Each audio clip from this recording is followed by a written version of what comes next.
So what I'm going to do is notification settings.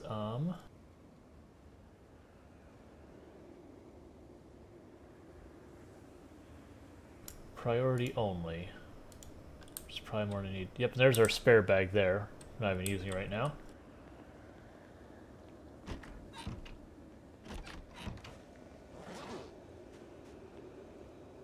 The bags are out of order again, and it upsets me.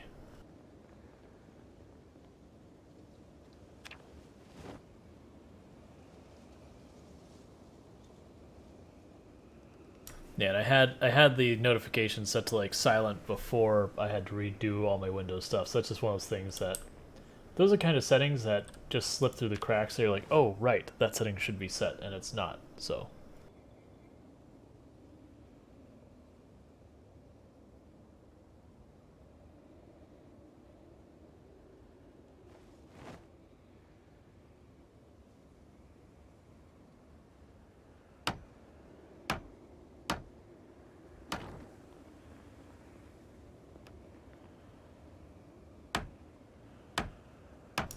I can't tell what's this floor and what's the floor below, and that worries me. Okay, the lighter stuff is the floor below. Gotcha. I was just like, I don't want to waste the pieces. I also don't want to fall through a hole in the floor because, you know, I didn't put anything in place. Alright, so it's supposed to be super foggy today.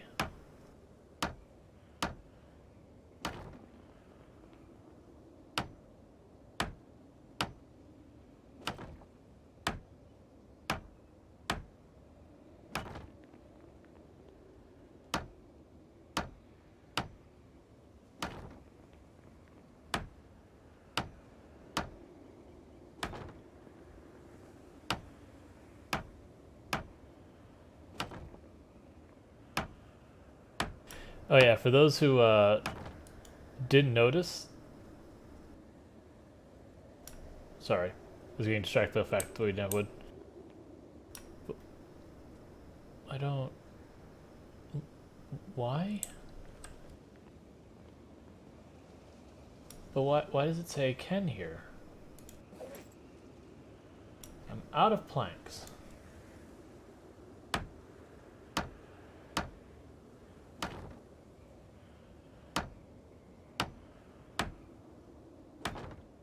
Oh, I see. So, I was going to point out that, you know, like you'll look at the floors and sometimes they'll look terrible. For some reason it's just letting me keep trying building in the same spot despite the fact I have no planks left. It's weird. Like if you look when I'm at low carpentry down here, this floor looks like crap. Like this is someone who knows nothing about carpentry, but if we look at the rest of this floor up here, it's much nicer. So this is a nice touch that as you gain carpentry, the quality of the work steadily increases.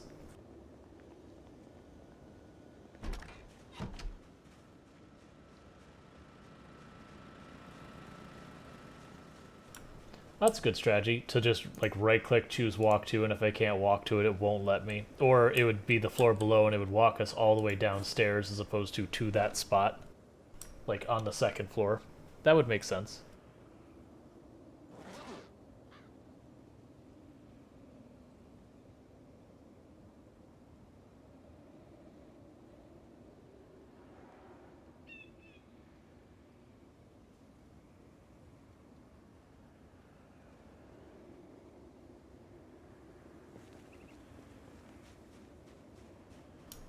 Yep. Oh, it's got a highlight red/green if you can walk to it. So you can just scan over everything and see what red pops up. Okay, that's good to know.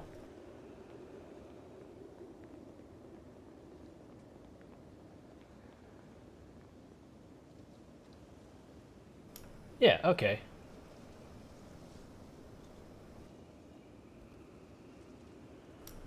I think that actually be okay with people with red-green color blindness, because while we're using red and green, that looks like a very light green versus a red, so like a darker red.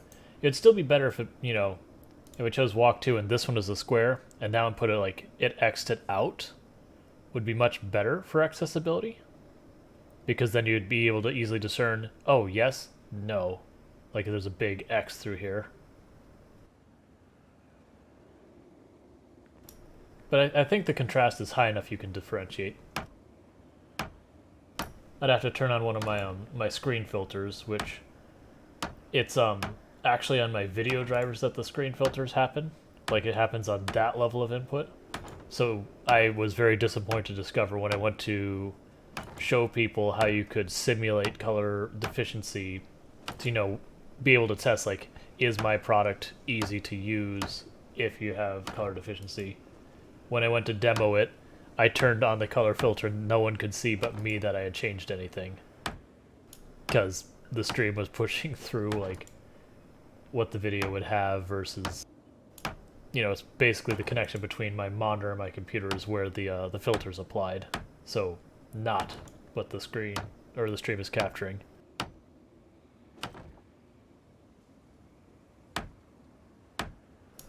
Yep, and that's the funny thing. Like, I have over 1,000 hours in this game, and that's one of the reasons why I like the games with all these, like, all this depth to them.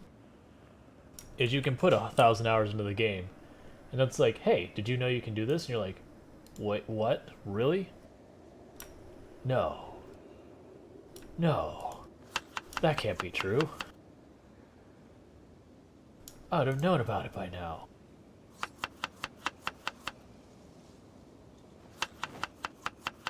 Like when someone mentioned holding shift and being able to like switch tabs, the first time I saw that I was like, wait, what?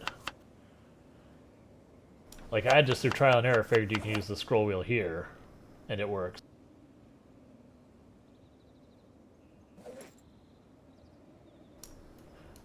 Why are those out of order again? Game, don't do this to me.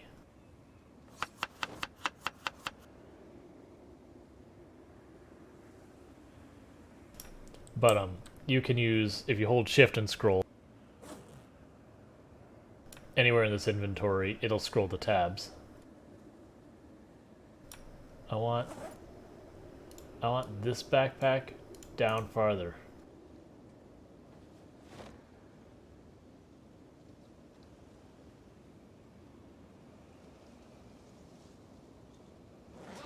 See, okay, they're in order again, the way I want them. I want my drop bag on the bottom, always.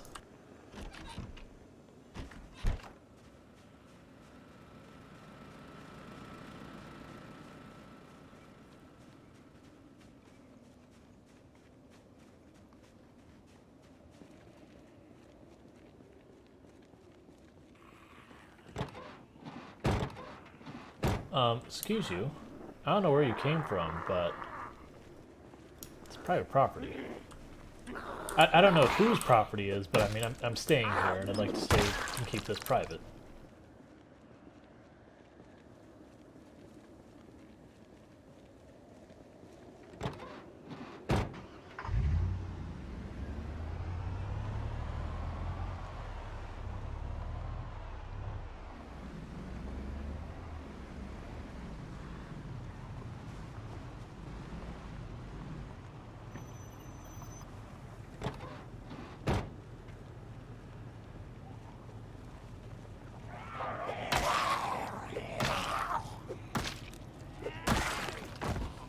Here, I can show skills in just a minute.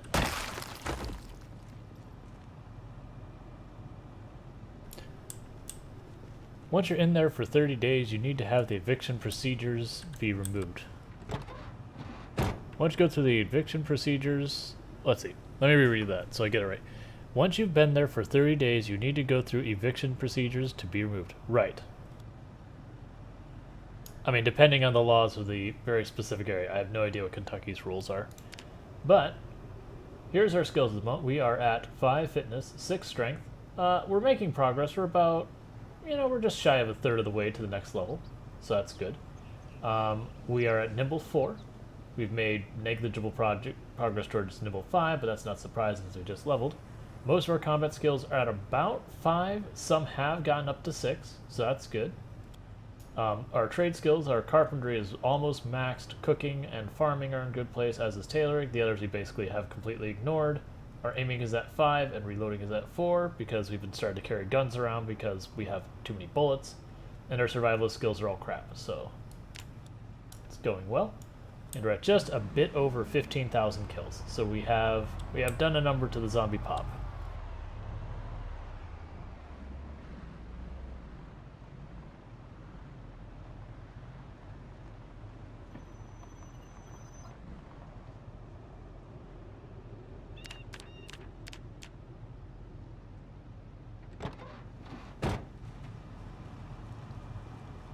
Okay, that's the building we've already cleared.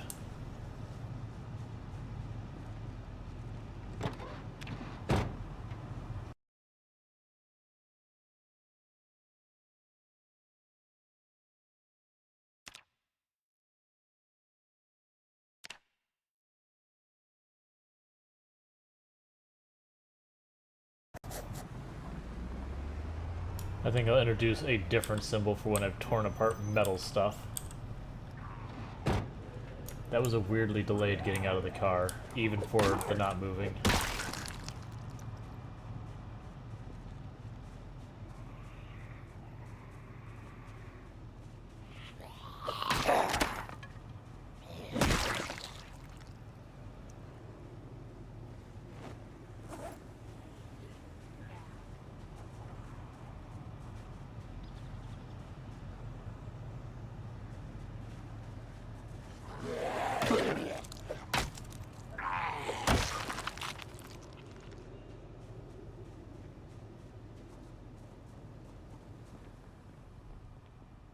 Okay, I think didn't we have a couple planks left down here somewhere?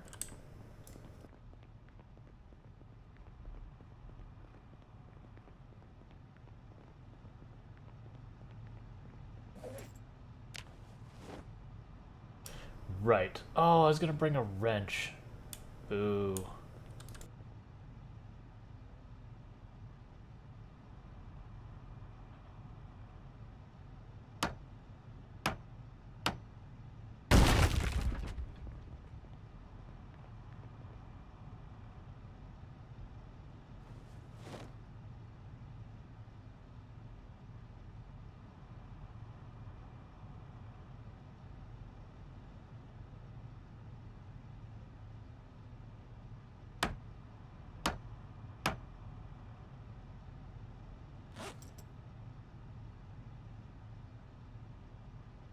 Just put an entire cabinet in my backpack. Don't worry about it. It makes sense. Oh, I missed 2 chairs out here to disassemble. Poi T just subscribed. Hey, Poity, thank you so much for continuing that sub. 3 months. It means a lot. I really appreciate that.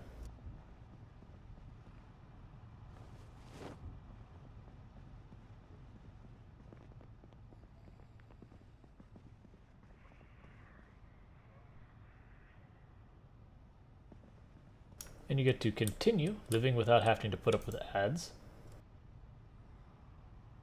Always a good thing.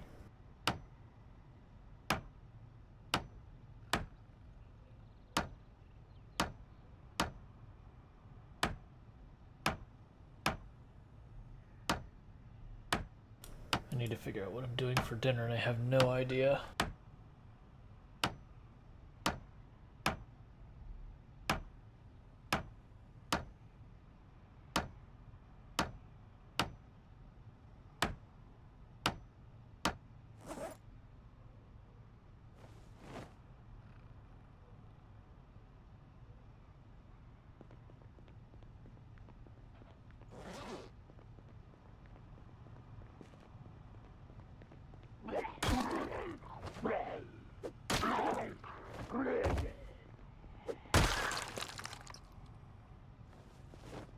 Man, I don't really have use for that key. But you know.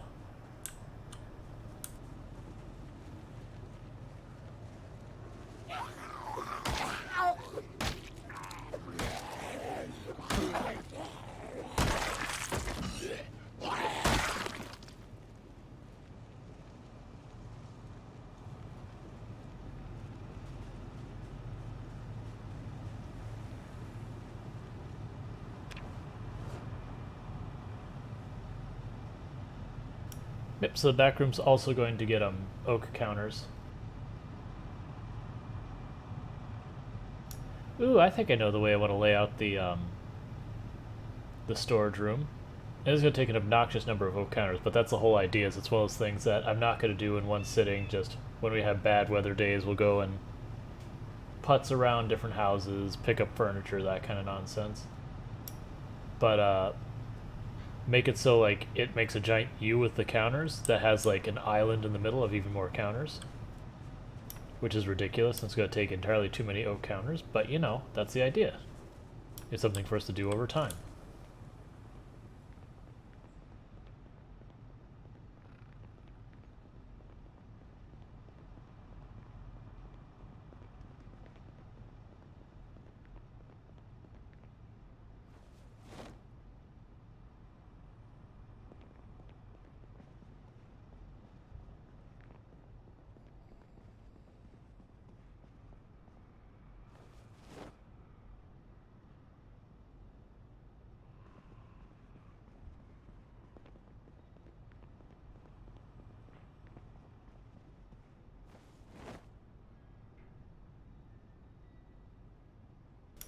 Do hope everyone's been having a good Wednesday and all that.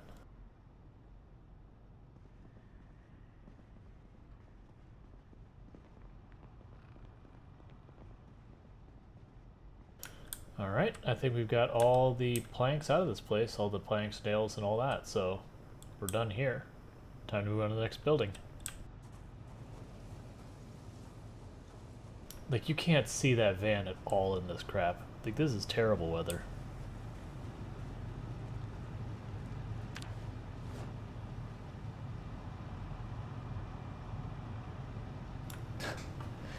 How is the future? I assume the world still stands in Thursday.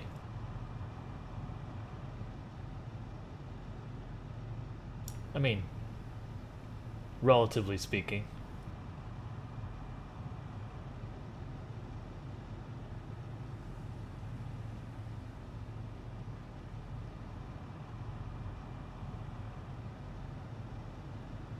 About as well as it did on Wednesday, I mean, it's better than nothing. I'll take it.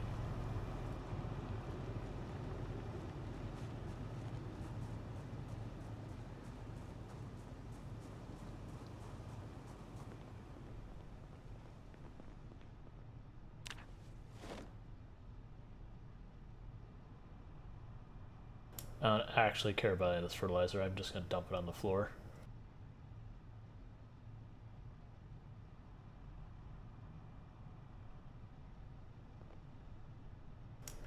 Gravel bags I will take. Hey, Storms, it's been going pretty good. Good seeing you.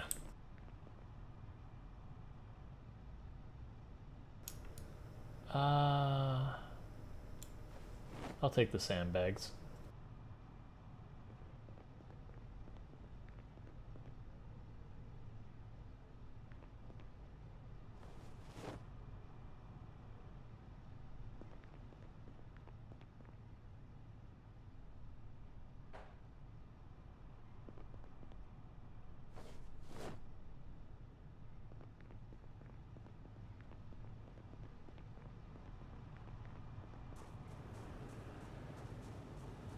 Because then I can start putting down gravel around the outside of my base and all that so the trees stop growing there.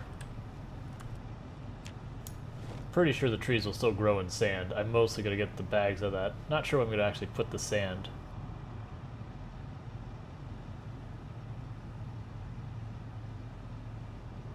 Maybe over by the flamingos? Do the sand texture overlap the flamingos as well?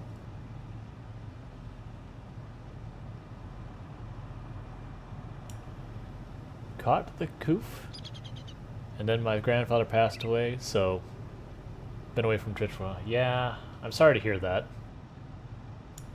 I can relate to the grandfather thing. I'm currently going through that where just put my grandmother in hospice, so not good times, but it's been a long time coming.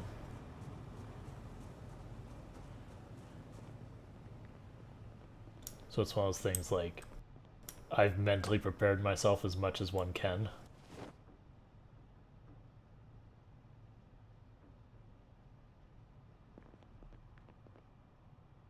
Yeah, so these are the shelves I usually end up taking for my storage. Even though they're like, there's better.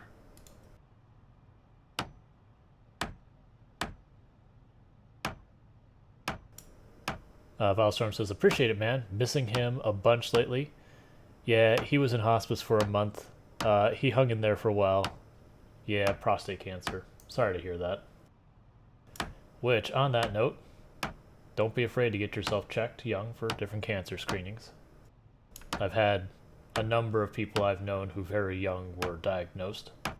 You catch it early, the chances are way better. So like, while I think insurance normally is all about checking it, I think at 40 years old for men. If you have family history in that, just go bother your doctor and they can make stuff happen for you. Get your insurance to help you out.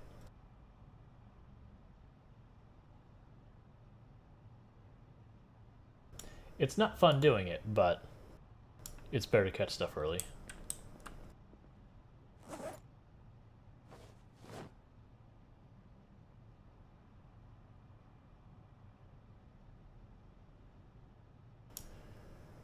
Gotcha.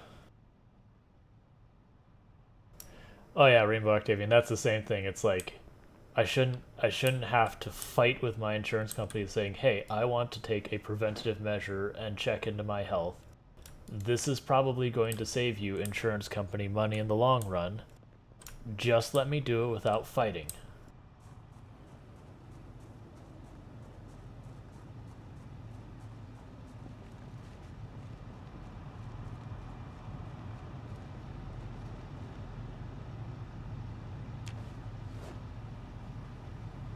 Yeah, no, with here it's in the US, what they typically recommend is if you don't have a family history, you start your screenings at about 40. With family history, it depends. Sorry for banging into the microphone. A lot of times they'll recommend 35 years old. And I can't remember if it's without a family history, it's you screen every 10 years is the norm. And then if you do have a family history, it's every 5, whatever it is. So it's those things like, okay, if you screen one time early, that's only one more time you're going to screen your entire life. So not that big a deal.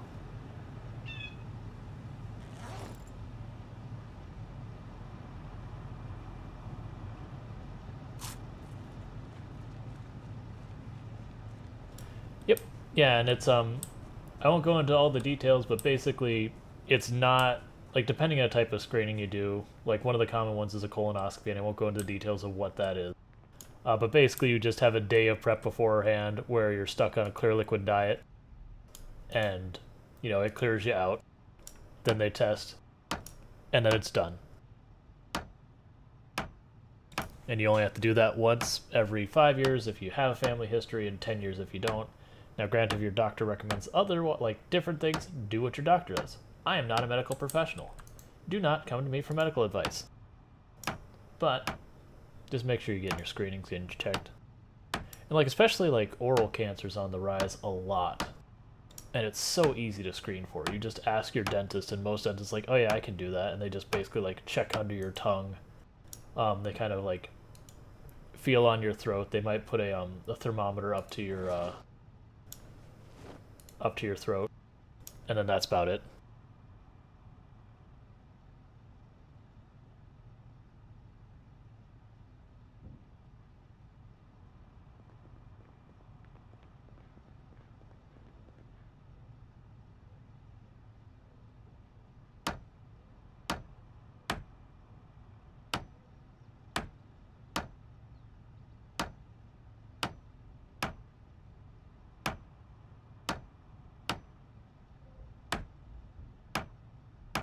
Oh, that sucks. I hadn't heard about that problem with dentists in Canada being so expensive.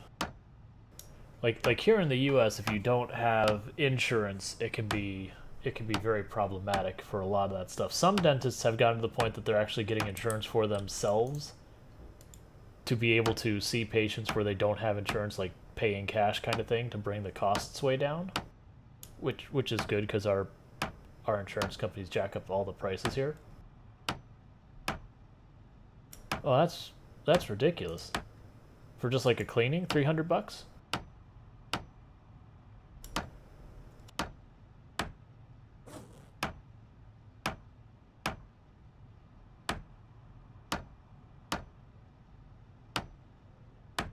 That is, like, that's absurd when you go to the point that, like, usually for can't remember the timeline. It's something like for people who don't have dental problems and all that, like a history of dental problems and all that. Was it 8 months is usually how often they recommend a proper cleaning?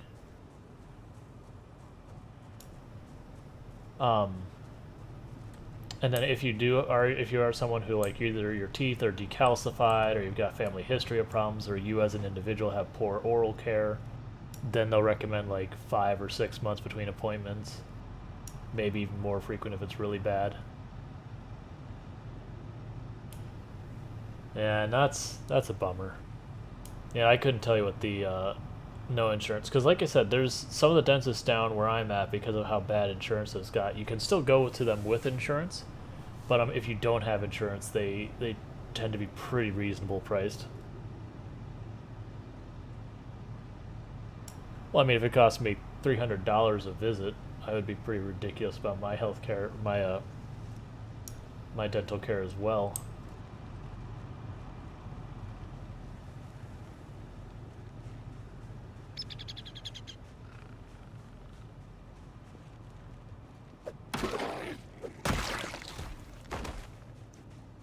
Yeah, I found with this is all stuff I gotta figure out, honestly, because like I said, I am leaving my current job, which, before everyone goes, but how you'll take care of yourself with insurance, my wife still works. I'm just gonna be on her insurance for a while, which is fine. We've done this before where one of us is either switching jobs or whatever, so you have that gap between the insurance and all that, and we just pop each other on each other's insurance as needed.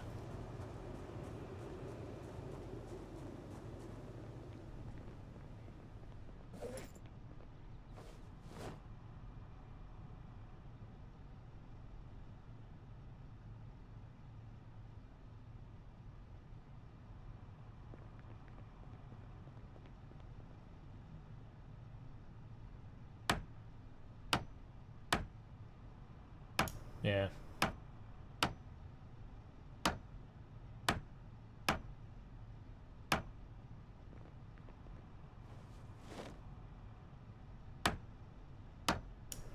I do hope over time that we can get the current situation where, you know, you have to have insurance just to get the care you need. And then it's like, even with insurance, it can be absolutely cost prohibitive. Like the thought that, you know, you wake up, you have a cough, you can't explain it, you go into a doctor, and now you're bankrupt is just very, very concerning. And I know there's people in my own family who'd be like, oh, well, people just need to take better care. It's like, that's not the problem. Healthy people get cancer. That's how that works. You're healthy until you find out you're not.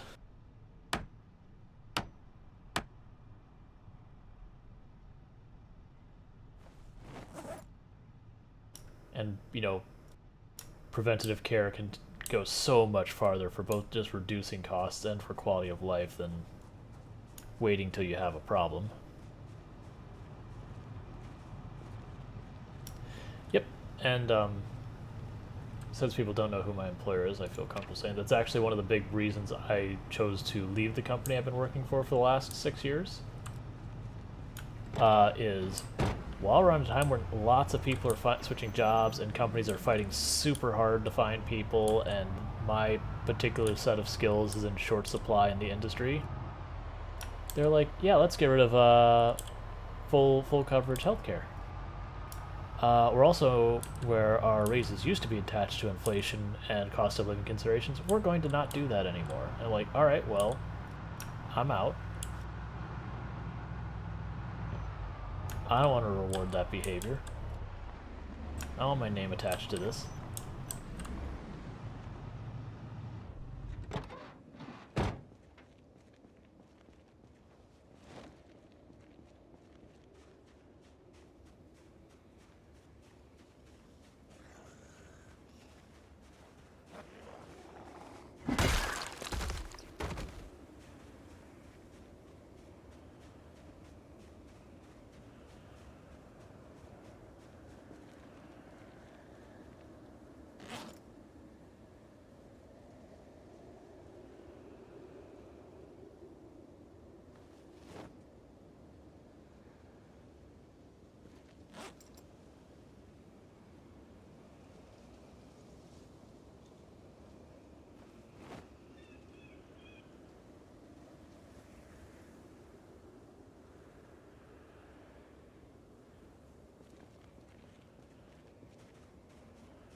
Yeah, for me, I'm someone who believes heavily the company you work for has no business being part of the process of whether or not you get health care. Like that's the thing that's the big issue for me is with the way things work here. If you want to have health insurance, that's not cost prohibitive. You have to go through your employer, which means that's just something your employer can effectively weaponize against you to make you take less favorable terms, all that kind of garbage. Like that should be a separate piece. Cause like for example, one of the things we went through is we had the insurance change at the company I work for, and that can be very difficult, especially for people who need like therapy and that kind of stuff. Because when the insurance changes now, what doctors you can and cannot see and all that change and all that garbage. It's like your employer has no business in being involved in that. Why would they? Like why is that the way it works?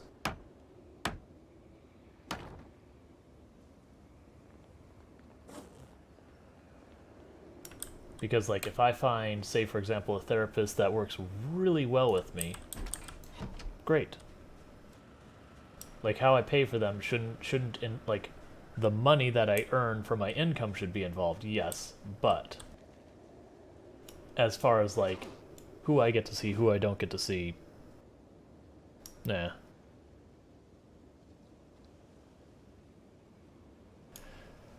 Brennan says, a friend got diagnosed with cancer in the second of the month. His insurance basically gave him the runaround about not being eligible that month, and then he got continued care. And he'd have to agree to the statement that put him into bankruptcy. Yep, that's the whole thing. That shouldn't be what just, like, you get a diagnosis and you're instantly wiped out. That shouldn't be, like, we as a society, that shouldn't be the way it is. We have the means of taking care of people, but we choose not to because, profit. And that bothers me. Yeah, and it is a very complicated subject, which is why we don't have a solution, as it were, that solves everything. Because it's not simple. So when people go, oh, well, we just changed the tax to this. No, it's not that simple. We just outlaw this practice. No, it's not that simple. There's more to it than that. Anyone who goes, there's a simple answer to any complicated problem is either one, naive, or two, disingenuous.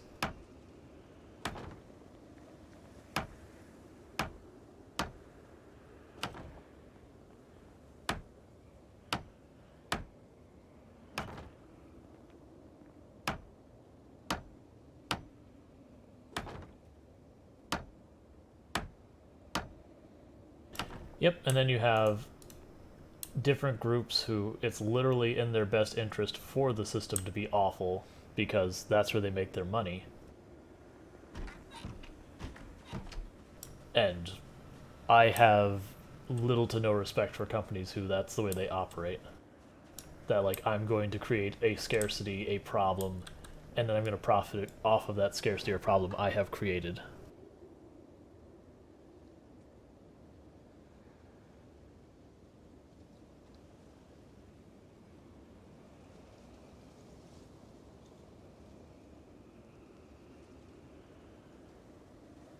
Yeah, but I mean that. So Burn and Sun mentions, I can see the other side of the argument where I can just claim to be a therapist, have my friends see me, and, you know, charge it all off on the insurance. Now, the first thing is, proper therapists are licensed. So they have to go through, they have to get their certifications, they have to get their license. And I'm totally on board with, okay, if you want to be a therapist, you have to get licensed. Like, that isn't a thing that even crossed my mind. But now, that's also those things that, for me, that's the reason why insurance shouldn't be the middleman here.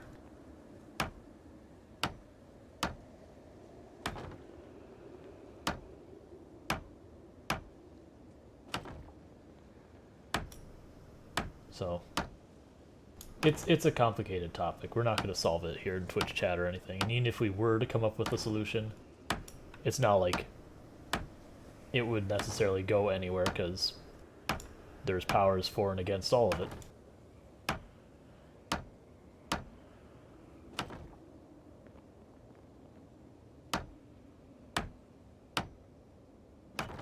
Right.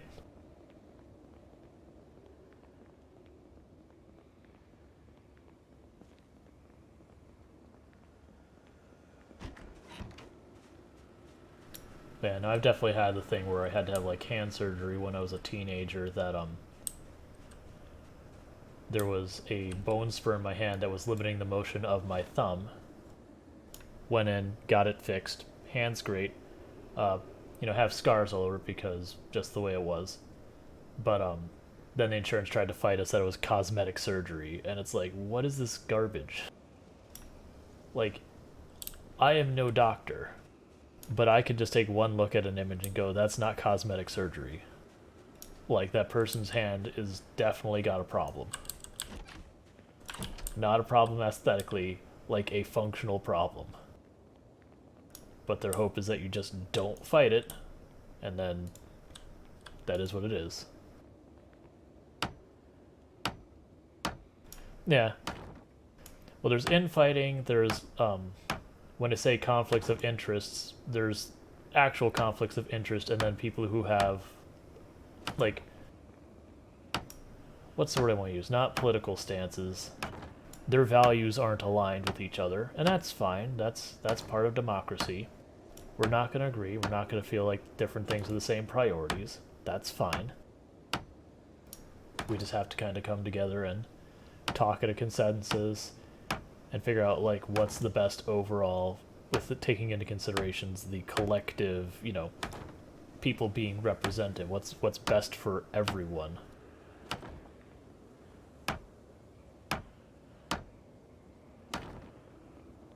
Because right now there's no discussion about it. It's, we want X, you want Y, therefore we will never compromise. And you just, as a democracy, you can't function that way. It's one of the reasons why democracies are legitimately fragile.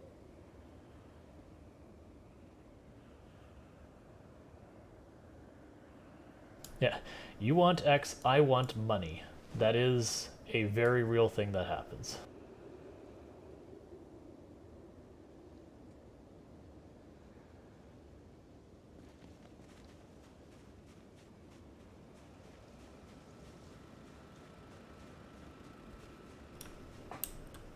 That's the thing with Labique. If no one's talking and no one's negotiating and no one's compromising and no one's making good faith arguments, you're not a democracy anymore. Like, that's the thing that terrifies me with what's going on right now. Like, people will make a decision based on, is it a decision my team made or their team made? It doesn't even matter if they agree with the point of the decision or anything else like that.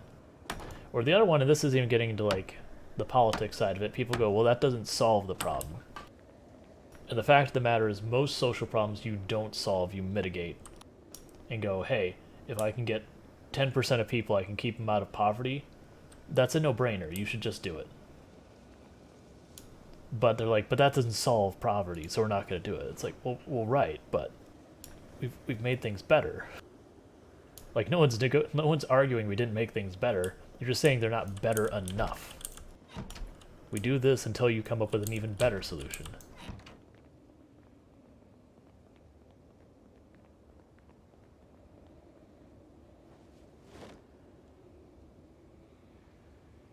Yeah, I agree, Rainbow Octavian.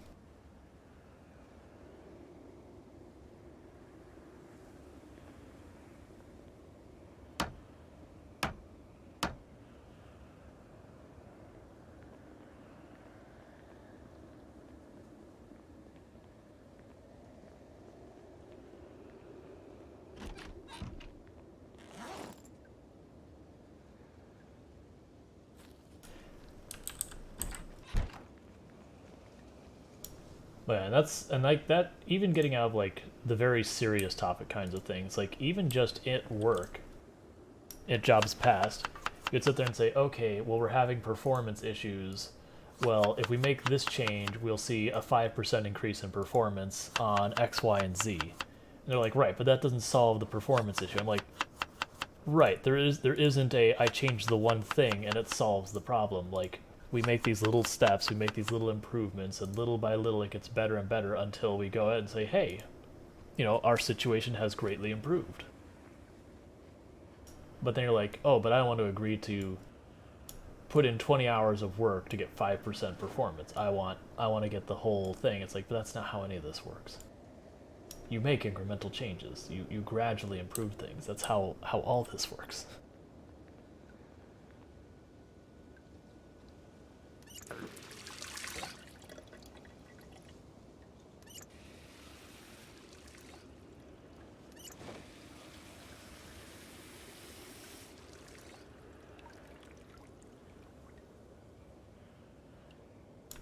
But just there's so many people out there who their stances are we either do nothing or it has to be perfect, and you'll never do anything if that's the stance. And